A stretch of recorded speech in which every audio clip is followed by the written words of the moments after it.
The Sega Master System has been on my mind a lot lately. So far, I've whittled my way through 6 of the 313 total available games for the library, and I want to see more. Grab a drink and take a seat, because today on my quest to play every video game ever made, we're going to take a look at 5 Master System fighting games. I've already talked about Mortal Kombat 1, so if you want to see that, then make sure to check out the video at the top of the description. I also need to point out that, to my knowledge, these are the only fighting games for the Master System. So if you've heard of a game that isn't in this set, make sure to leave its name in the comments. Let's get started. First game of the day is Mortal Kombat 2, because I want to get these out of the way quickly. Just like its predecessor, it's a severely downgraded port of the real Mortal Kombat 2. There are some major differences here though. Even though it isn't good, the game manages to be infinitely better than before. The first notable aspect is that it looks a lot better. The actor sprites are still bit crushed to hell, but there's a lot more contrast and vibrant color here. It's much more pleasing to the eyes. The next great change from the predecessor is that special moves actually function properly. They correctly use different input combinations, and I'm not sure if it's true of everybody, but at least Liu Kang has multiple special moves.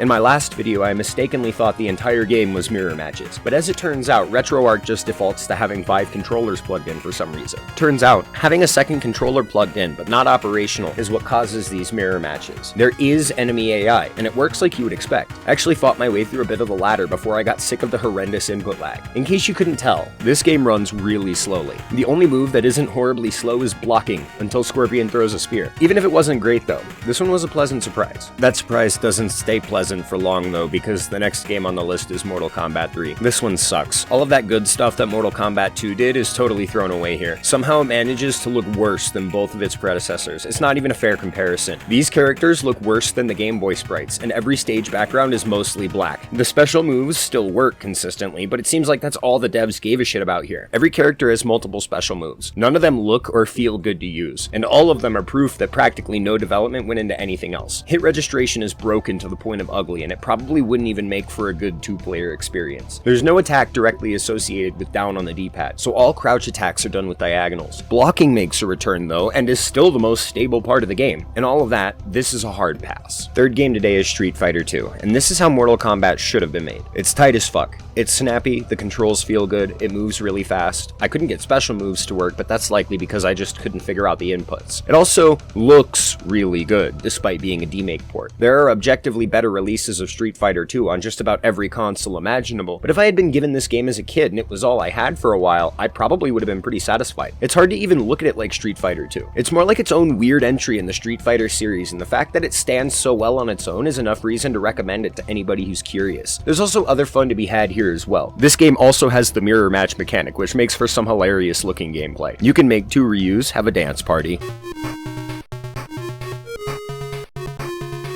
Magical.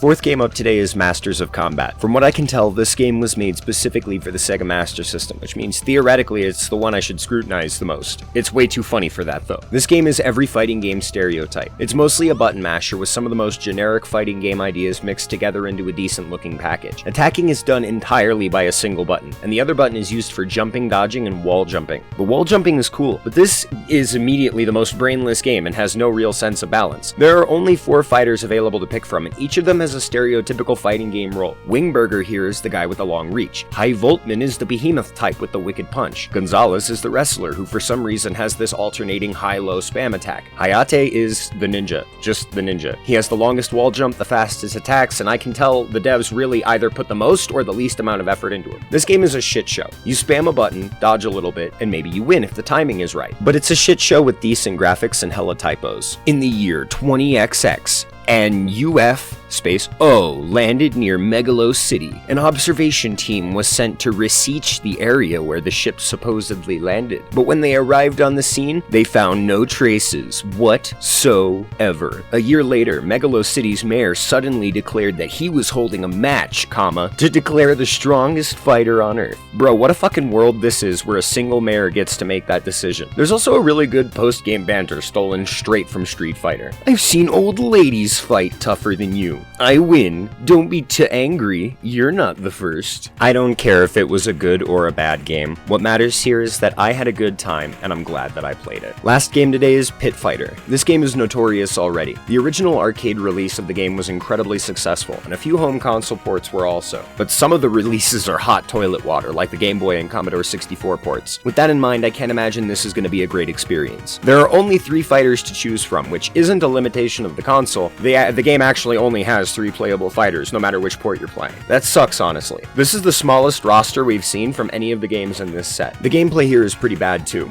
It's one of those early 3D arena wrestling games like WrestleMania, but it feels like ass. All of the attacks feel weak and lifeless. The bulk of the gameplay amounts to alternating between the punch and the kick button rapidly. It also doesn't look good. We've seen multiple examples now of the Sega Master System being able to handle a hell of a lot more than this, so it isn't the console's fault that it looks and feels bad. It's the devs' fault for just lazily throwing together something that could have been a really good game. If you, for some reason, want to play this and you feel like torturing yourself, then here's a tip to stack the odds in your favor. Be the speed guy. The faster you can alternate between attacks, the more likely you are to win. There are weapons and items, but I don't think they work properly. I managed to throw this knife twice, but the hitbox to pick up the knife is as small as the sprite. You have to stand on the item, press down and attack simultaneously, and if you aren't pixel exact on top of it, then it just won't work. This game really sucks, and what's worse is that I know it probably won't be the last time I have to play it. There are other ports for consoles that I'm planning videos for, and I'll likely have to stumble over it again sometime in the future. Until then though, I'm glad to be done with it. And that was 5 Master System fighting games. 3 out of the 5 games I played today were good experiences for one reason or another, but Mortal Kombat 3 was a sad insult to fighting games, and Pit Fighter was just lazy. There's proof of concept in Street Fighter 2 that good fighting games were entirely possible on the hardware, but the idea just never came to fruition. Most of these games released at the end of the Master System's life, which means most gamers would have moved on by then. No harm, no foul, no real marker impact on anything. This entire category is just an obscure coffee stain on the greater fabric that is video games. Thank you,